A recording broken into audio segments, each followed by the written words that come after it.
Hello and welcome to another edition of Agenda 2063 TV show, the only show in Ghana, the region, continent, telling you authentic stories about Africa's integration. And even though we spend the better part of some of the shows speaking to issues around the African Continental Free Trade Area, we have always come back to the issue of Agenda 2063, as today's edition of the show will indicate. My name is E.K. Benson Jr. Nice to be coming your way. At AAU_67, Facebook, Association of African Universities, Association of African Universities on YouTube. Nice to be here once again. We're going to take a break in a bit. We'll give you 2 segments and then we'll get to the show. We'll be right back.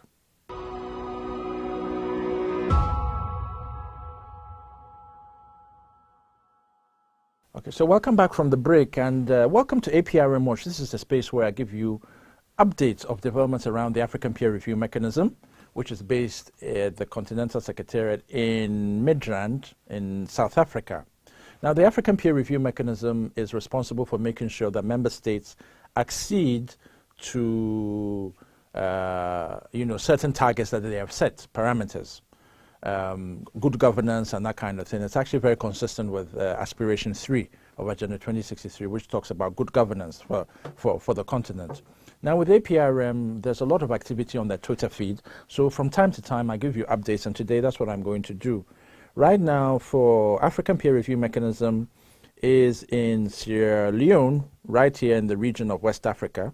They're doing a targeted review report, and when you look at the Twitter feed, they say that they have kicked off with a technical workshop on the integration of the APRM National Plan of Action to Sierra Leone National Development Plan in Freetown, Sierra Leone.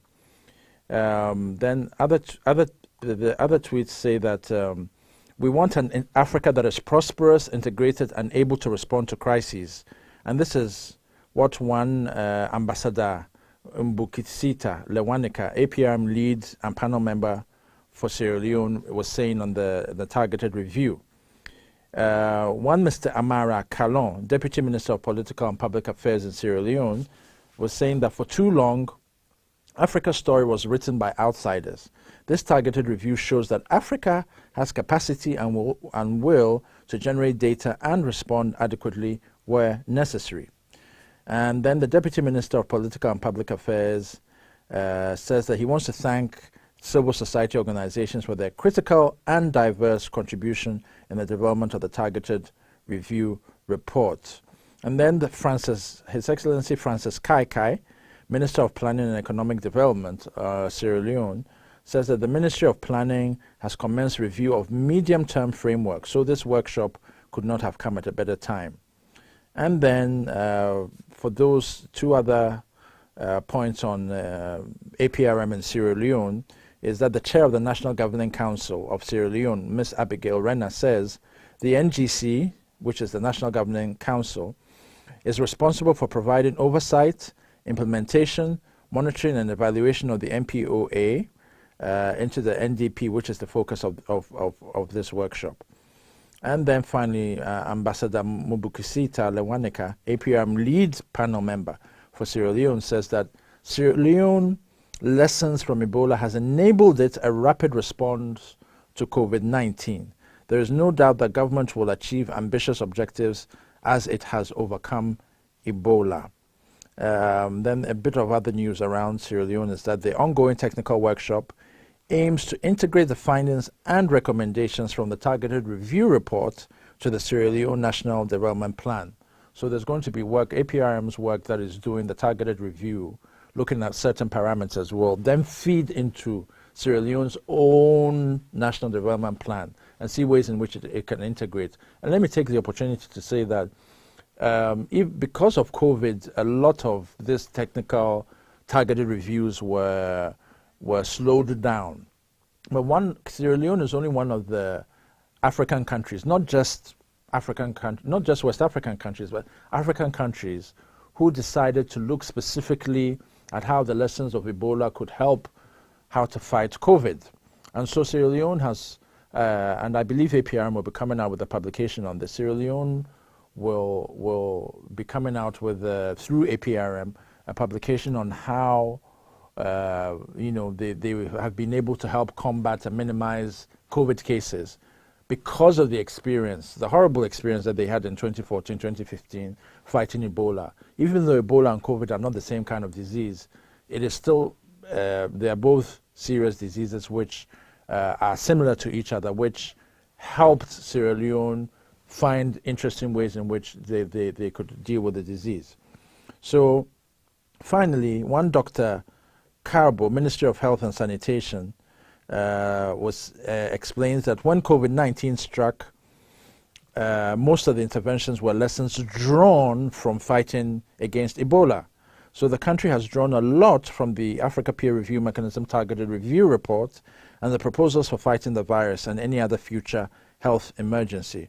So in many ways, the horrible experience that they had in 2014, 2015 with the epidemic, not the pandemic, epidemic of Ebola has helped Sierra Leone manage COVID probably much better than a lot of other African countries. And finally, on the APRM Twitter feed, Dr. Joseph Kamara, National Consultant for Targeted Review, presenting on the National Plan of Action and its integration to Sierra Leone National Development Plan, explains why Sierra Leone is making impact on this whole issue of lessons of Ebola for COVID. So that's about it for updates on the APRM Twitter feed. Gave you a good update of developments around Sierra Leone and what it's doing with lessons of Ebola for the COVID crisis. And once the publication comes, I will be sure to give you, links and updates on how we can do that. So thank you very much for that, giving you an update of what's happening with Sierra Leone and APRM. We're going to take a quick break, then we'll be right back with the Ear on East Africa. We'll be right back.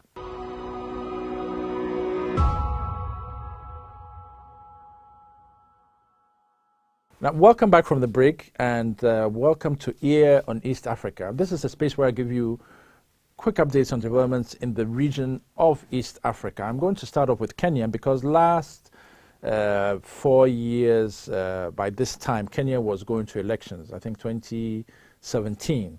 Now, it turns out that the next elections will be in 2022. I understand probably because of COVID, they have postponed it for 1 year. So when you look at Kenyan papers for the past couple of weeks now, a lot of the papers have been about DP Ruto, that's the vice president. There was even a story about him going to Uganda and some wahala going on there, some issues to do with, diplomatic issues that arose from that.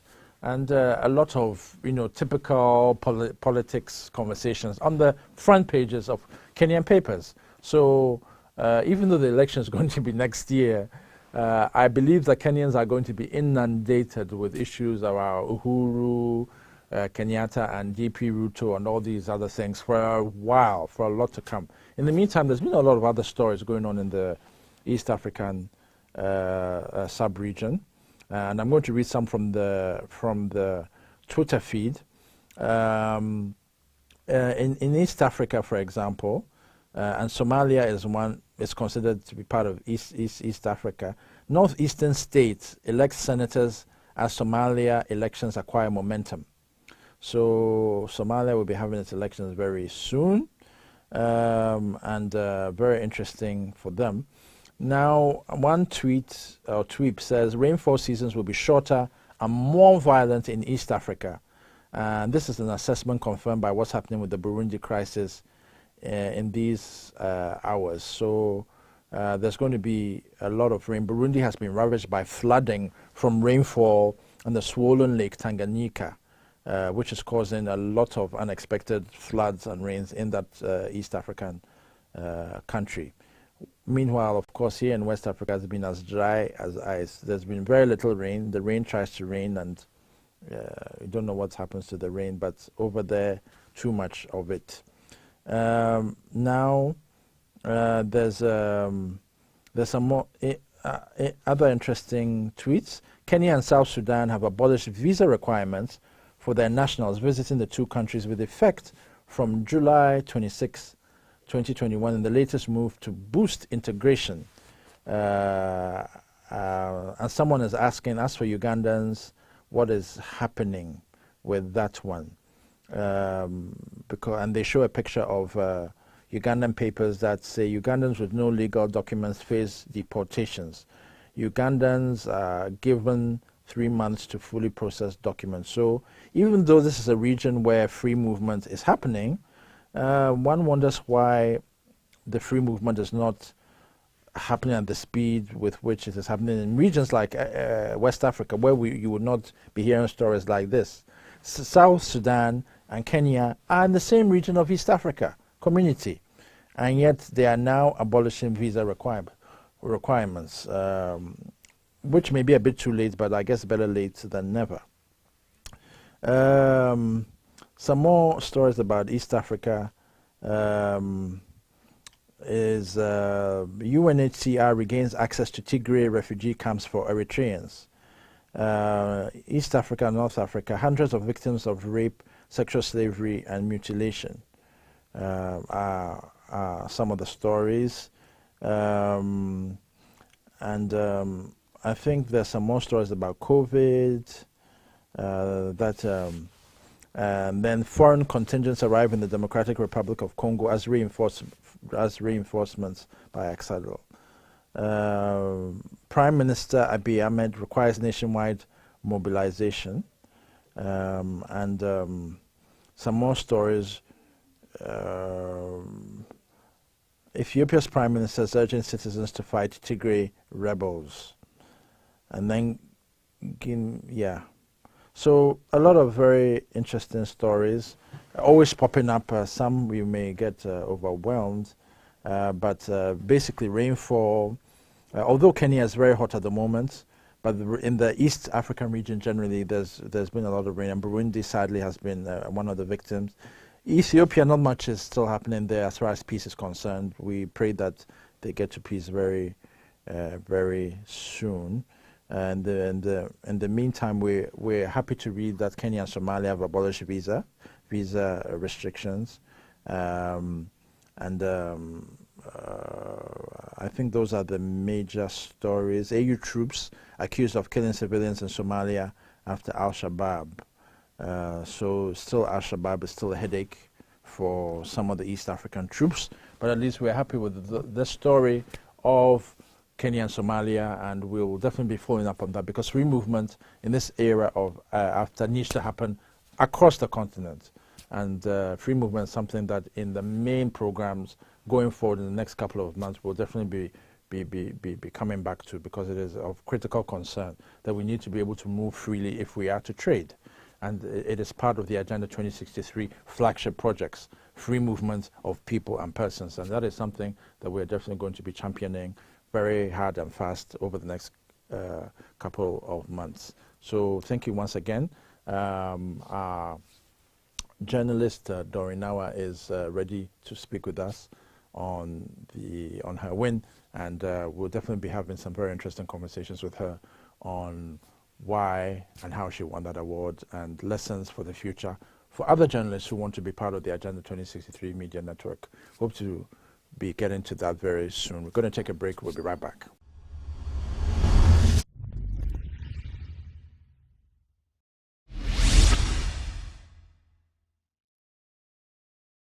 Okay, thank you very much for taking time out of your schedule to speak with us on Agenda 2063 TV show. It's great to have you. Agenda 2063 is one of the shows speaking to authentic stories about Africa's integration. So we're very happy to have you here. And also because you're a member of the Agenda 2063 Media Network, and you were awarded last week or so, I believe, at the end of July. I think a lot of people, number one, would love to hear a little bit about you. Then you can tell us also about Agenda 2063 Media Network and why you decided to be part of that process. So please go ahead, Doreen.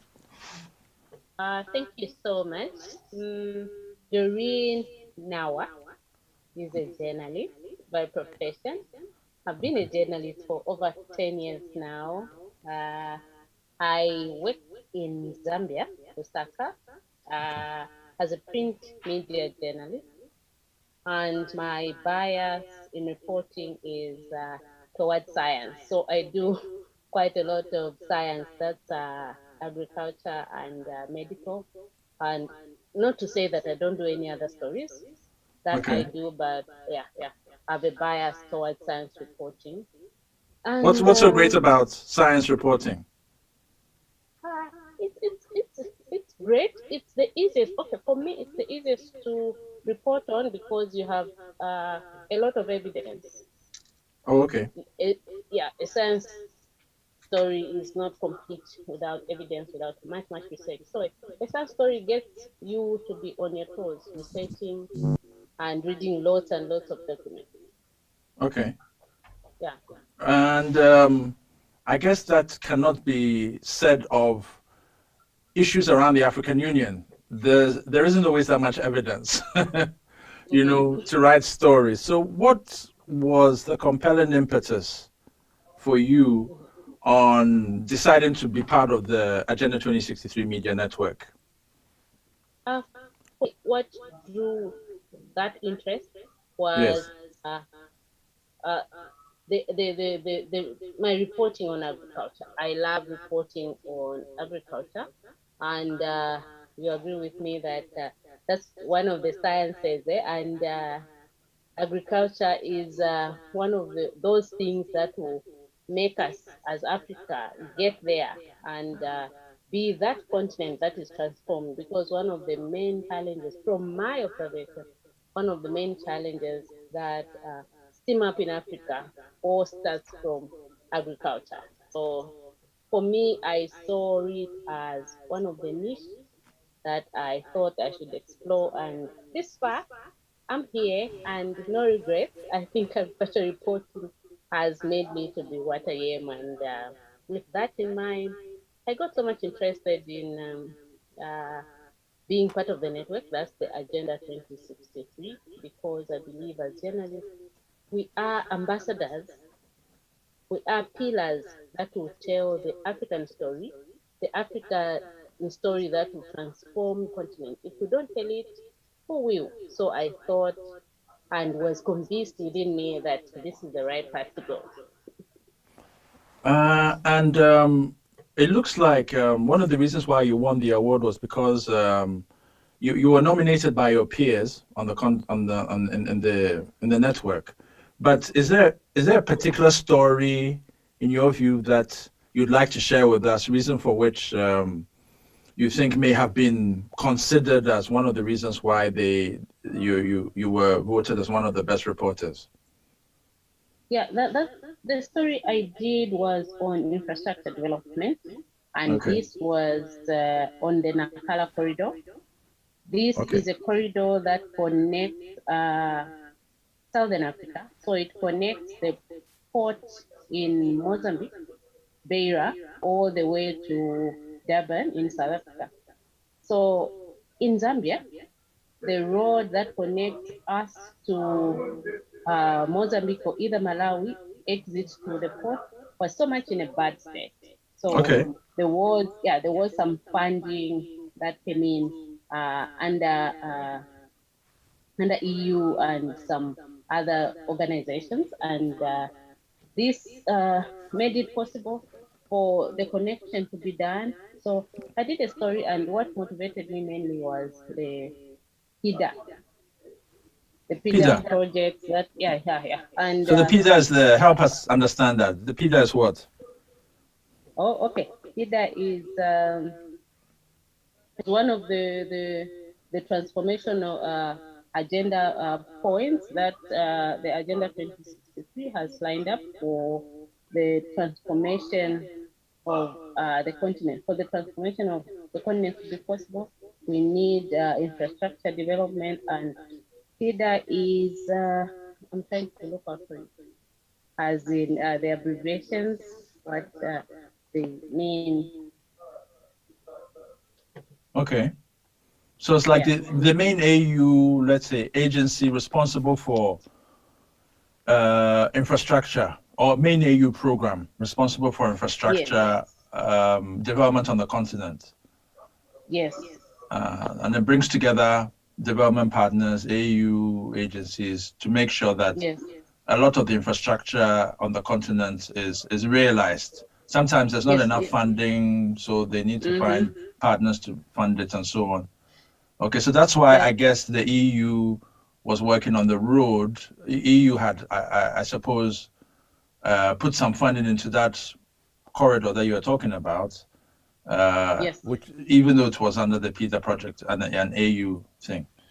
I Yeah. see. So Okay. So please tell. PEDA is Program for Infrastructure Development in Africa. Like I mentioned earlier, that for Africa to attain the transformation agenda, that Agenda 2063, infrastructure is one of the main reasons that will Okay. help the continent get there. So under this, uh, I think my country has benefited through the Nakala corridor. The Nakala corridor takes you all the way from Durban to the Beira in Mozambique. And this corridor is part of the Kazungula Bridge. Mm-hmm. Okay. Yes. Okay. I Yeah, see. yeah, yeah. Mm-hmm. And so what was wrong? What was the main objective of your article? Were you trying to explain that it wasn't well done? What exactly? This road was in a bad state, literally so. It's Okay. it, it's about 600 kilometers. Mm-hmm. So for one to drive there, it used to take them days before it was done because it was quite in a bad state. But Okay. currently, it's like takes them 8 hours or less Okay. for them to exit the country. Yeah. So I did that story, and it was a story I did from the scratch. I mean, you would travel there, you get all the facts, you talk to the people, and have a feel, because I believe the best story is told from observation. Okay. You really have to see what's there, and that's what I did. So when I entered it, surprisingly, I I won the SADC Print Media Award in 2019, and that was in Tanzania. Fantastic.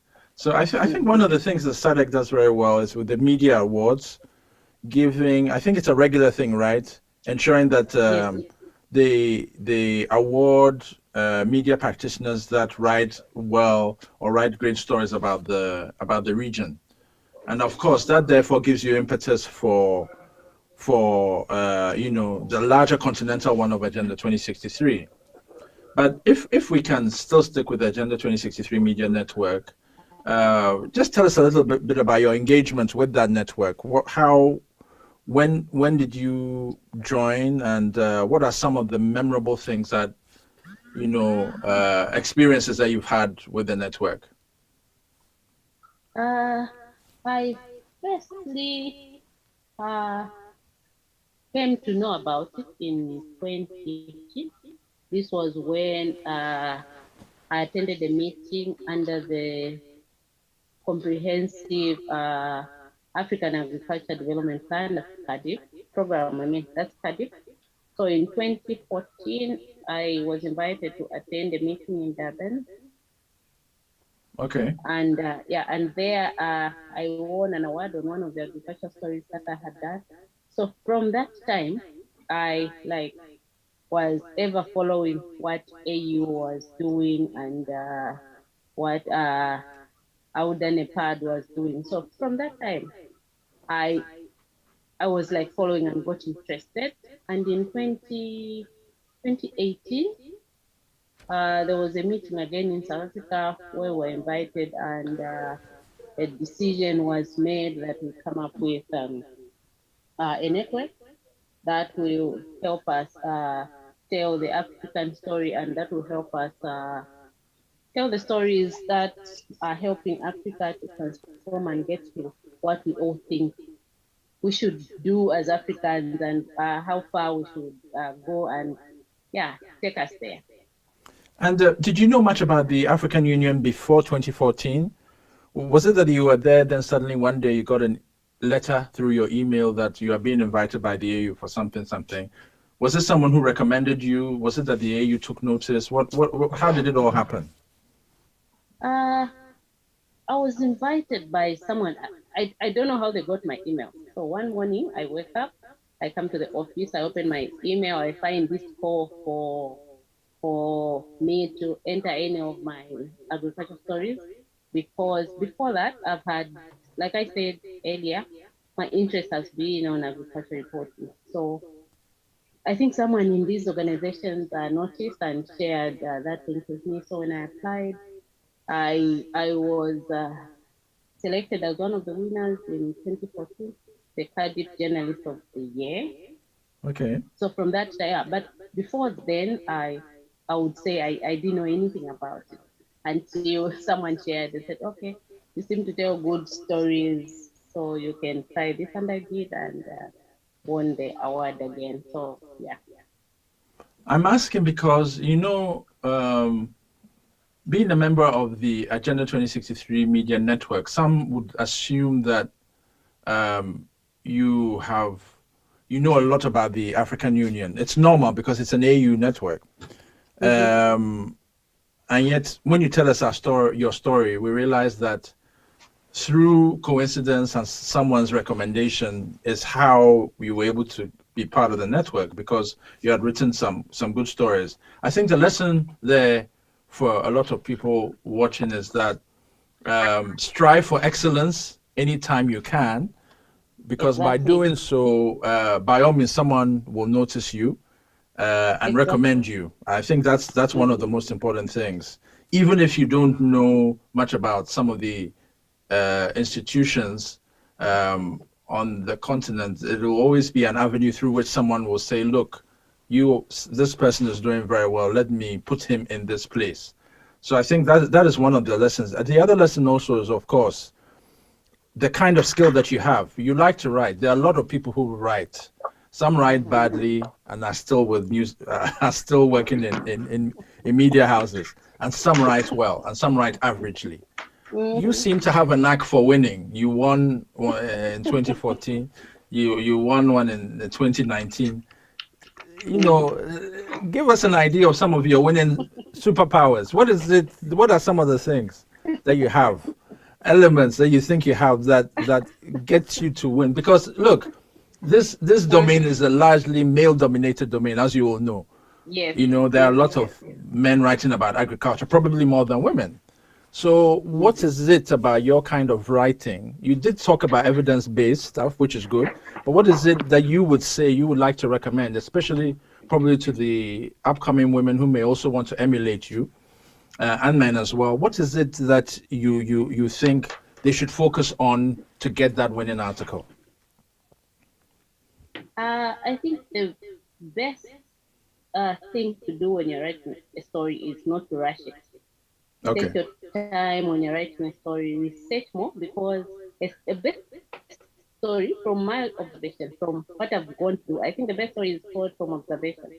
Okay. One challenge that I see is I don't know whether it's because we have limited resources to get to certain cases to make us tell the story, but Okay. I think one of the things I've noticed is we rush the story because we will pick up maybe a release, or we'll pick up a report, and just from there, then we think our story is done.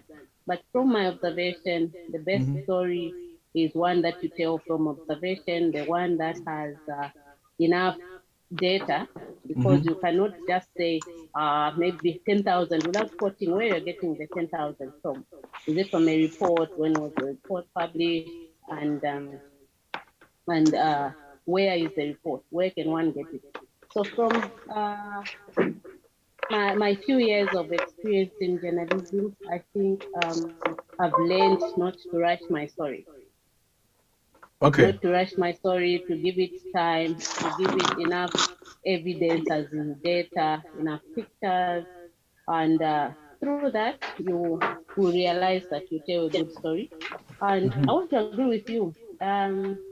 Most of these stories the good stories seem to be done by men, because men can take risks. Yes. Yeah. Yes, yes, yes. So another point is, as a woman, you should be ready to take a risk because you have to tell that story.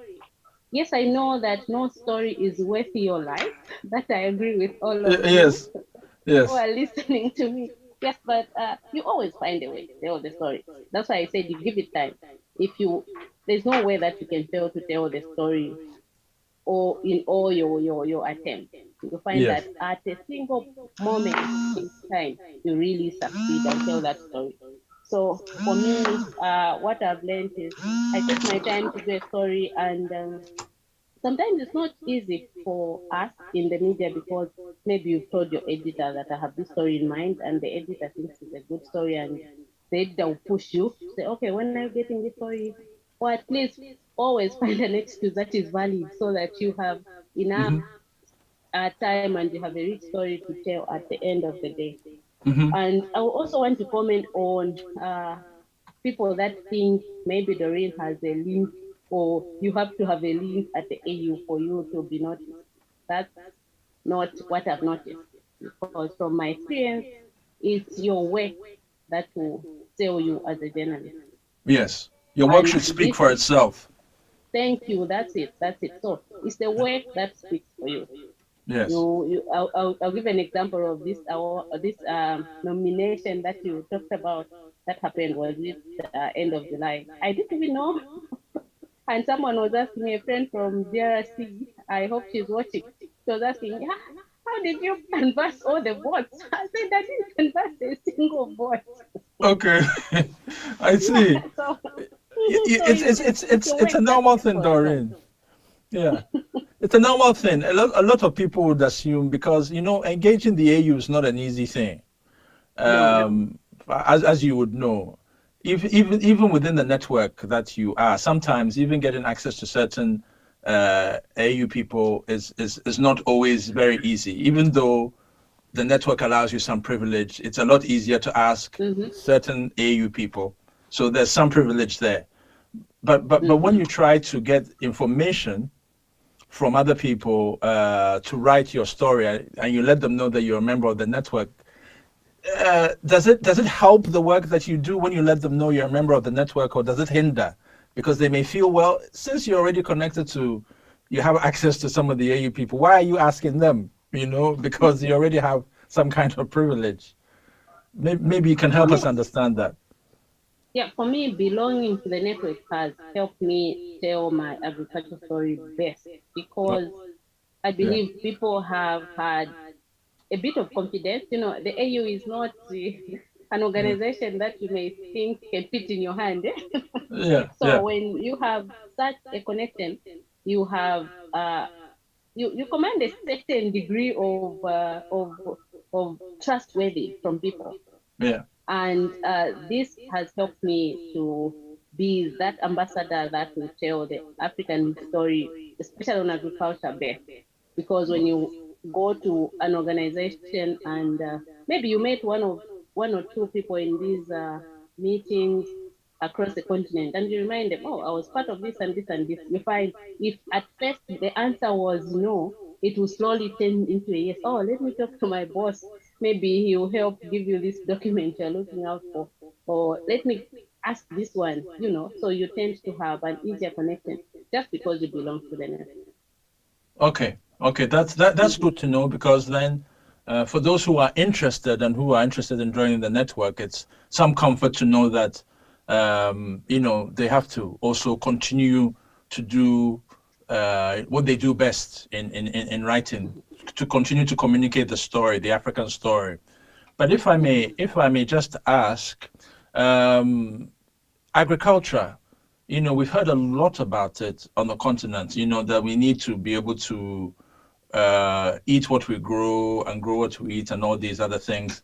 In your view, as someone who has been working on issues around, CADEP, the Comprehensive Africa Agriculture Development Mm-hmm. Program, for many years, since 2014 plus, do you think Mm-hmm. there's any hope in sight for agriculture, and therefore by extension for those who are writing about it? Because sometimes you speak to some of them and some of them will are tired that they're still writing and writing, but they're not seeing some of the things that they write about being adopted by policymakers. What would you respond to that?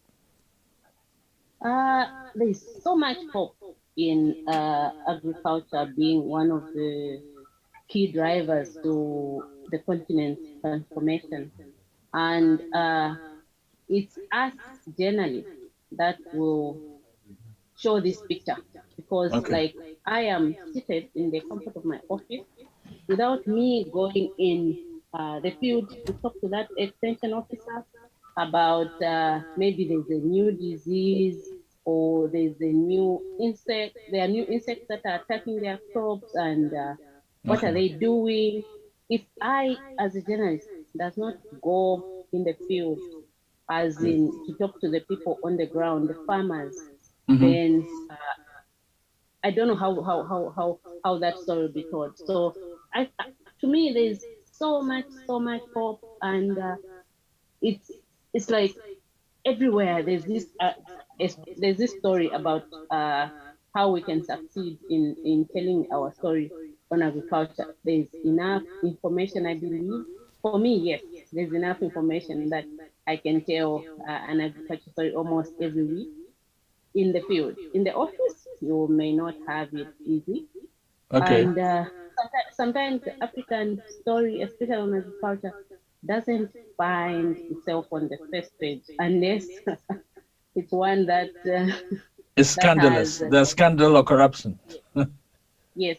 So that's one challenge that I've noticed that that discourages many journalists because you find an agriculture story is an inside page story or almost the end of the newspaper ethnic spin. And I think that should not discourage us because the more we push, the more one day that agriculture stories may find space on the front page. I don't know whether I've answered correctly. Fantastic.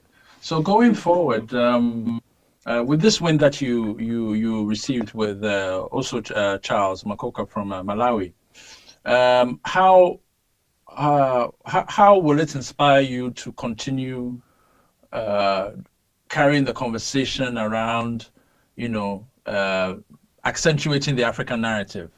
How will it inspire you? It's a typical question to ask, but it needs to be asked because someone may say, "Oh, it's another win. Oh, okay, let me carry on."